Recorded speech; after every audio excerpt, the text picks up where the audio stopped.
High বন্ধুরা, আজকে আবার একটা নতুন ভিডিও নিয়ে তোমাদের কাছে এসেছি। তো আজকের এই ভিডিওটা হচ্ছে আমরা আজকে ভ্রমণ করতে এসেছি মুকুটমণিপুর শুশুনিয়া পাহাড়। তো এটা দেখতেই পাচ্ছ মুকুটমণিপুরের ছবি।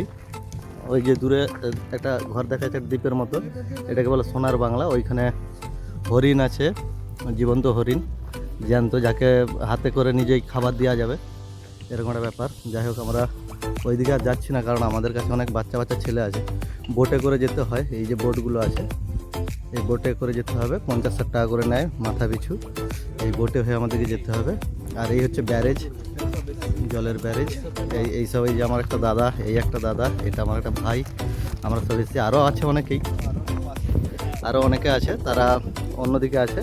তো আমরা এই জায়গাটাকে এসেছিলাম, ওই সোনার বাংলা জায়গাটাকে সামনে থেকে দেখবো বলে। তো খুবই সুন্দর একটা ভিউ, খুব ভালো লাগছে। তোমরাও আসতে পারো এই জায়গায়।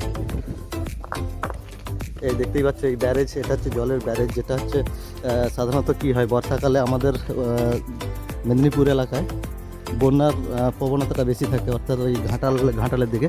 তো তখন অনেক সময় শোনা যায়, খবরে নিউজে আমরা দেখি যে ব্যারেজ থেকে জল ছেড়েছে 1 লাখ কিউসেক, 2 লাখ কিউসেক, এই যে খবরগুলো শুনতাম। অ্যাকচুয়ালি এরকম জায়গায় জল স্টোরেজ থাকে, বর্ষাকালে এর জলের পরিমাণটা অনেকটা উঠে যায়, এবং এর একটা সাইডে গেট আছে, সেই গেট থেকে জলটা পাস করে ছেড়ে দেয়।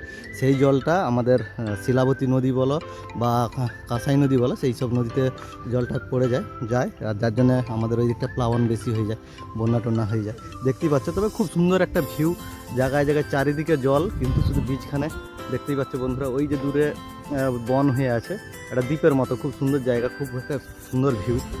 তোমরা সবাই আসতে পারো। আর এটা অ্যাকচুয়ালি শীতের জন্যই ঠিক আছে, আমরাও এসেছি এই ডিসেম্বর মাসে, শীতের সময়, খুবই ভালো।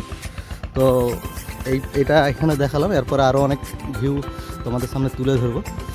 অবশ্যই ভিডিওটা দেখতে থাকো প্রথম থেকে শেষ পর্যন্ত, অবশ্যই ভালো লাগবে। তো বন্ধুরা, দেখতেই পাচ্ছ, এটা হচ্ছে পরশনাথ নৌকবিহার পরিষেবা সমবায় সমিতি। এটা টিকিট কাউন্টার, যেটা আমি দেখিয়েছিলাম যে সোনার বাংলা যে জায়গাটা, ওই জায়গায় যাওয়ার জন্য এইখান থেকে টিকিট কাটতে হবে, প্রথমে টিকিট সংগ্রহ করতে হবে। তো এখান থেকে টিকিট সংগ্রহ করার পর ওই ঘাটে যেতে হবে, ওইখান থেকে টিকিট দেখালে ওরা তোমাদেরকে সোনার বাংলা যে জায়গাটা, যে দ্বীপের মতো যে জায়গাটা, সেই জায়গায় পৌঁছে দেবে। এই দিকটা হচ্ছে একটা খালি জায়গা, নিচু নিচু পাহাড়ও রয়েছে, ছোটোখাটো পাহাড়, খুব ভালো একটা জায়গা।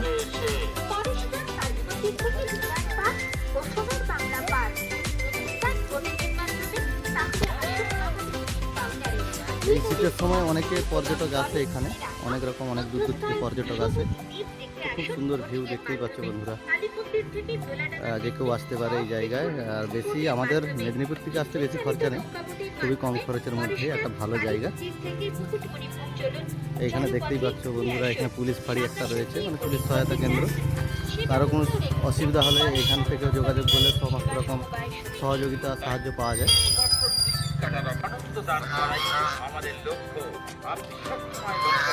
আমরা মুকুটমণিপুর থেকে গাড়ি করেছি, এই ইঞ্জিন ট্রলি, এই গাড়িতেই আমরা এসেছি। এই গাড়িটা অ্যাকচুয়ালি 8 জন প্যাসেঞ্জার নেবে, 8 জন যাত্রী নেবে, 500 টাকা করে। এটাও টিকিটের ব্যাপার আছে, ওদের সব যে যার ইউনিয়ন করা আছে, সেখান থেকে টিকিট কালেক্ট করতে হয়। টিকিট কালেক্ট করে 8 জন করে, একটা গাড়িতে 8 জন করে নেবে, 500 টাকা করে নেবে। সেই মতো 4টা ভিউ পয়েন্ট এরা পরিদর্শন করাবে। সময়টা সবই দিয়ে আছে, প্রত্যেকটা ভিউ পয়েন্টের জন্য 1 ঘন্টা করে, 1 থেকে 1.5 ঘন্টা করে প্রত্যেকটা ভিউ পয়েন্টে সময় দেবে। এই হচ্ছে, দেখতেই পাচ্ছ, এইটা আমাদের গাড়ি, এই গাড়িতেই আমরা এসেছি।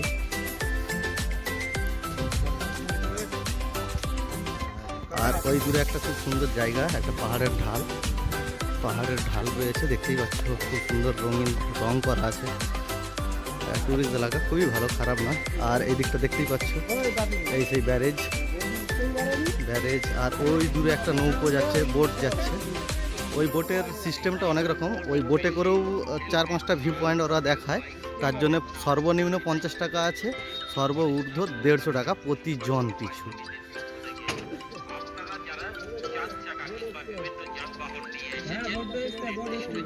তো দেখতেই পাচ্ছ বন্ধুরা, ওই যে বোটটা এসছে, ওই সেই মুকুটমণিপুরে আমাদের যেখানে বাস রয়েছে, সেই বাসের কাছ থেকেই টিকিট কেটে এইসব যাত্রীরা ওই বোটে হয়ে যাচ্ছে। আমরা বোটে উঠিনি এই কারণে, কারণ আমাদের তো বাচ্চা বাচ্চা অনেকে রয়েছে, আমরা মানে একটা যাই হোক ভয় আছে মনের মধ্যে, তাই আমরা এই জলের মধ্যে দিয়ে আমরা ভ্রমণটা করছি না, আমরা এমনি গাড়ি করে এই রাস্তা দিয়েই আমরা যাতায়াতটা করছি। আমরা দেখতেই পাচ্ছি একটা ভালো জিনিস দেখলাম, এই যে খেজুর গুড় দেখতে পাচ্ছ, খেজুর গুড় তৈরি হচ্ছে এইখানে। 120 টাকা প্রতি কিলো, 120 টাকা রেট, একদম অরিজিনাল পিওর খাঁটি খেজুর গুড়। আর এই খেজুর গুড়টার খুব পপুলার এই শীতের দিনে, কারণ আমাদের তো বাঙালির ঘরে বুঝতেই পারছো অজ্ঞান পৌঁছে একটা পিঠা করার একটা প্রবণতা থাকে। হ্যাঁ, তো সেইখানে মোটামুটি ওই গুড়টা খুব জনপ্রিয় থাকে এই শীতের সময়। আর এই গুড়টা অ্যাকচুয়ালি শীতের সময় পাওয়া যায়। আমার এই দাদাটা কিনবে মনে হচ্ছে 1 কিলো গুড় কিনবে, এই দাদারা কিনবে 1 কিলো, দরদাম করেছে 120 টাকা প্রতি কিলো বলেছে। যাচ্ছি আমার দাদা বলছে 100 টাকা করে যদি হয় তাহলে আমি 1 কিলো নেবো। এবার আমরা যে কথা বলবো দোকানদারের সঙ্গে, তারা কি বলছে এই দাদাটা বলানি। হ্যাঁ, তোমার কথা বললাম তো, এই যে বন্ধুরা দেখতেই পাচ্ছ এই দাদা রাগ হচ্ছে, মানে এই দাদাকে বারবার ভিউ করাতে হবে। ওই সেই দূরে আমার একটা বৌদি রয়েছে, আমার স্ত্রী রয়েছে, ওরা উপরে উঠছে, আমরা এই খেজুর গুড়ের দিকে যাচ্ছি, খেজুর গুড়টা পাওয়া যায় কিনা। এই পর্যটক, আমার দাদারা বলছে পর্যটকে এসেছি,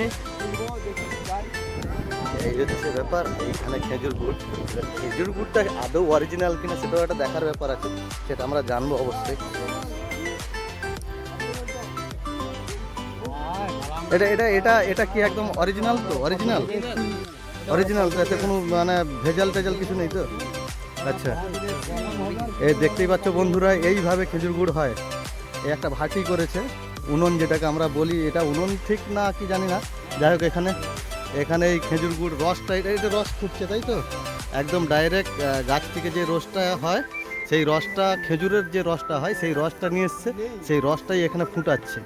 এটা ফুটিয়ে গরম করে তারপরে গুড় তৈরি হবে। কাকা বলছে এই মুহূর্তে হবে না, কারণ এই তো শুরু হয়েছে, ফুটছে, এটা এখনো অনেক মানে গরম হবে, অনেকটা মরে যাওয়ার পর 1 ঘন্টা সময় লাগবে, তাই তো? 1 ঘন্টা এখন এটা রেডি হতে 1 ঘন্টা সময় লাগবে। তো বন্ধুরা দেখতেই পাচ্ছ, এই হচ্ছে খেজুর গুড় অরিজিনাল যেভাবে তৈরি হয় প্রসেস। রস গাছ থেকে নামিয়ে এসে এইভাবেই ফুটানো হয়। এখানে জাল দিচ্ছে উনুনে, পাতা, শুকনো পাতা টাতা দিয়ে জাল দিচ্ছে, দেখতেই পাচ্ছ বন্ধুরা। এইভাবে খেজুর গুড় পাটালিও হয় তাই তো, মানে খেজুর গুড়েরই পাটালি, একদম অরিজিনাল। আচ্ছা, এই গুড়টা তাহলে আমরা কখন পাবো আসলে? 1-1.5 ঘন্টা এখনো সময় লাগবে তাই তো? আর তোমাদের কাছে ইয়ে আছে তো আমরা নিয়ে যাওয়ার জন্য?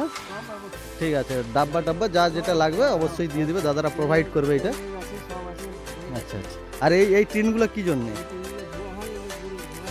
মানে গাছ থেকে যখন নামাও তোমরা তো তাহলে? আচ্ছা, এই গুড়টা ভরা হবে এতে? হ্যাঁ, মার্কেটে যায়, দোকানে চলে যায়, সেখান থেকে আমরা যেটা খুচরা কিনি, ভুসিমাল দোকানে বলো বা অন্য কোথাও, যেখানে আমরা মার্কেটে যে গুড়টা কিনি এই টিনে হয়ে যায়। তো বন্ধুরা দেখতেই পাচ্ছ, এই হচ্ছে খেজুর গুড়ের একটা প্রসেস। ভালো একটা জিনিস দেখলাম, আমি যদিও এরকম জিনিসটা দেখিনি, এই ফার্স্ট টাইম দেখলাম। তো কেমন লাগে অবশ্যই কমেন্ট করে জানাবে। আর যদি নিতে চাও খেজুর গুড়, অবশ্যই মুকুটমণিপুর আসতে হবে, সবাইকে আসতে হবে।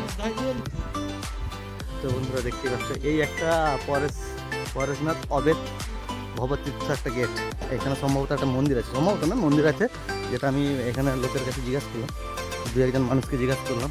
তো এই যে একটা ভিউ, একটা কালার করেছে, খুব সুন্দর লাগছে, দেখতেই পাচ্ছি।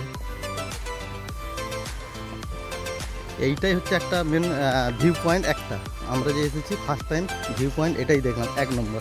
এখনও 4টা ভিউ পয়েন্ট আছে, তো ভিডিওটা দেখতে থাকো, অবশ্যই প্রত্যেকটা ভিউ পয়েন্ট আমি ভালোভাবে ডিটেলসে জানাবো। এই বন পরিষ্কার করছে দাদা, একটা বন হয়ে গেছে, হয়তো পরিচর্যা সেরকমভাবে হয়তো হয় না, বা আর যদিও এটাই সময়, এখন এই শীতের সময়, এখনই এইসব জায়গায় বেশি পর্যটক আসে।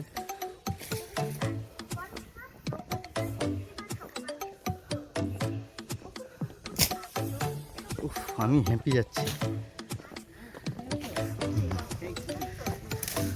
তো বন্ধুরা দেখতে পাচ্ছ, এই যে স্বাগতম লেখা আছে, অভেদ তীর্থ ভাবতীর্থ পরেশনাথ শিব মন্দির, এটা শিব মন্দির আছে, শিব মন্দির। একটু হালকা উঠলাম তো এখানে দেখছি আমাদের সবাই আছে, আই মিন যত আমাদের প্যাসেঞ্জার সবাই আছে। এই হচ্ছে ভোলেনাথ বাবার মন্দির।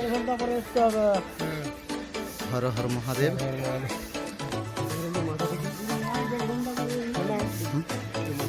হুম, আমার দাদা প্রণাম করতে যাচ্ছে শিব শম্ভুকে, দেখতেই পাচ্ছে ভোলেনাথ।